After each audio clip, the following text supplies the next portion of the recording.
സിംഹവും കള്ളനും. ഒരിക്കൽ കാട്ടിൽ രാജാവായ സിംഹം വേട്ടയ്ക്ക് പോയി. അവൻ എപ്പോഴും വേട്ടയ്ക്ക് പോകുന്നിടത്തിൽ പോയിരുന്നു.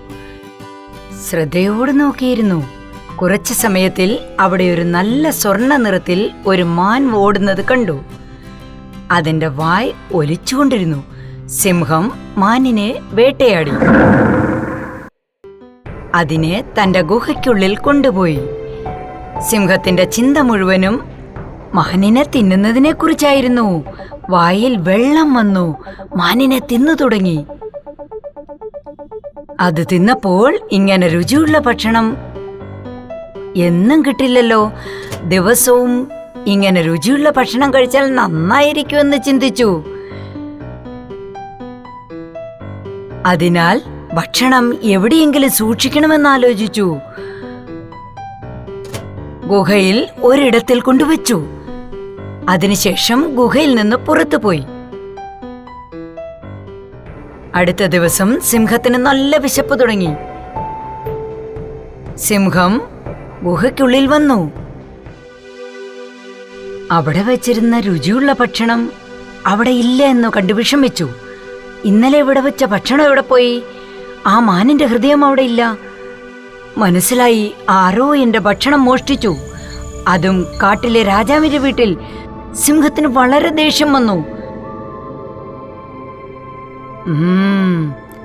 എന്റെ ഭക്ഷണം ആരോ മോഷ്ടിച്ചു കൊണ്ടുപോയിരിക്കുന്നു.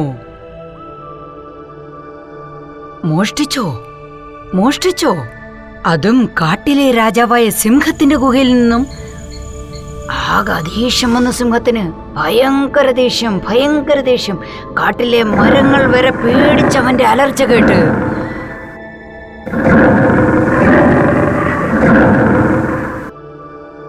മരത്തിലെ പക്ഷികളെല്ലാം പേടിയോടെ പറന്നുപോയി.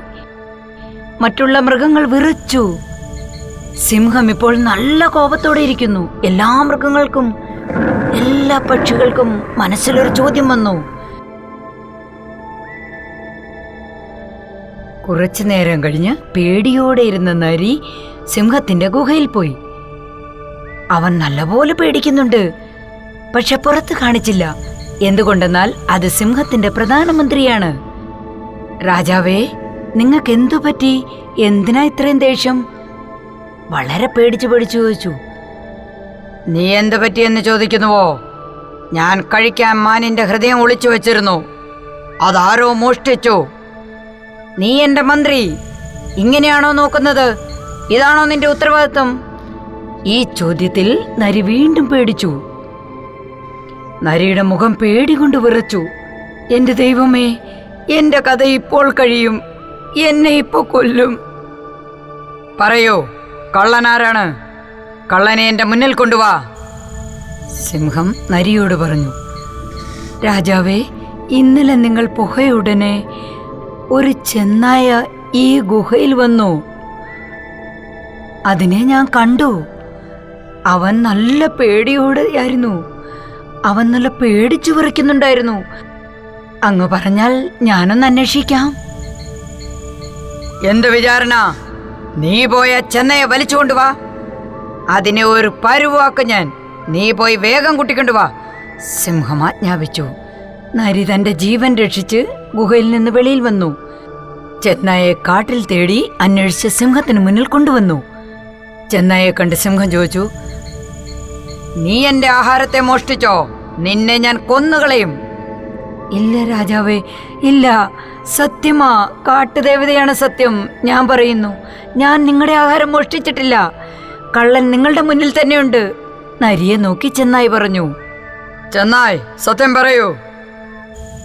രാജാവേ, കാട്ടിലെ രാജാവേ, ഇന്നലെ ഈ നരി ഗുഹയിൽ നിന്നും നിങ്ങളുടെ ആഹാരത്തെ പുറത്തു കൊണ്ടുപോകുന്നത് ഞാൻ കണ്ടു.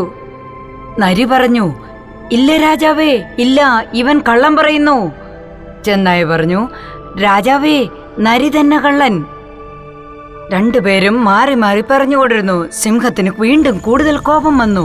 സിംഹം രണ്ടുപേരുടെയും ചെവിയിൽ പിടിച്ച് ഇങ്ങനെ പറഞ്ഞു, വരൂ, കാട്ടുദേവതയുടെ അടുത്ത് കൊണ്ടുപോകാം. കാട്ടുദേവതയുടെ മേൽ സത്യം ചെയ്തു പറയൂ. അവർ കാട്ടുദേവതയുടെ അടുത്ത് പോയി. എന്നാൽ ഗുഹയിൽ നിന്നും വെളിയിൽ വന്നതും കാട്ടുദേവത നിൽക്കുന്ന കണ്ട് അമ്പരന്ന് പോയി. അവർ കോപത്തിൽ ഇങ്ങനെ പറഞ്ഞു, സിംഹമേ, നീ കാട്ടിലെ രാജാവാണോ? ഇതാണോ നിന്റെ ശിക്ഷാരീതി? എന്താ ദൈവതേ, നിങ്ങളെ ആര് കഷ്ടപ്പെടുത്തി? സാവധാനത്തിൽ സിംഹം ചോദിച്ചു.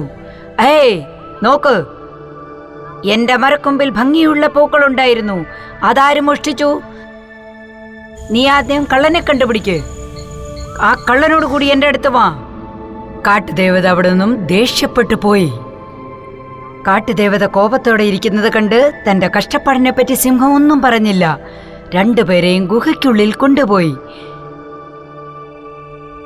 ഈ പ്രശ്നം ഞാൻ തന്നെ തീർക്കണം എന്ന് വിചാരിച്ചു. സിംഹം കോപത്തോടെ രണ്ടുപേരെയും നോക്കി അലറി. ഉറക്കെ പറഞ്ഞു, ആരാ കള്ളൻ? സമ്മതിച്ചോളൂ, ഇല്ലെങ്കിൽ നിങ്ങൾ രണ്ടുപേരെയും കൊന്നുകളയും ഞാൻ. തീർച്ചയായും കള്ളൻ ചത്തുപോകും, എന്നാൽ നിരപരാധിയും ചത്തുപോകും. ഉടനെ നരിയും ചെന്നായിയും പരസ്പരം നോക്കി. സിംഹം അവരെ പിടിക്കുമ്പോൾ ഉടൻ നരി കരയാൻ തുടങ്ങി. നരി ഉടൻ സിംഹത്തിന്റെ കാൽക്കൽ വീണു. രാജാവേ, ദയവ് എന്നോട് ക്ഷമിച്ചാലും ഞാനാണ് കള്ളൻ, ഞാനാണ് നിങ്ങളുടെ ആഹാരം മോഷ്ടിച്ചത്. ഇത് കേട്ട് ചെന്നായിക്ക് സമാധാനമായി. സിംഹം നരിയെ കൊന്നു. ബുദ്ധിശാലികൾ വാർത്തകളെ മനസ്സിലാക്കും, മണ്ടന്മാർ അടികൊണ്ട് തന്നെ ഇരിക്കും.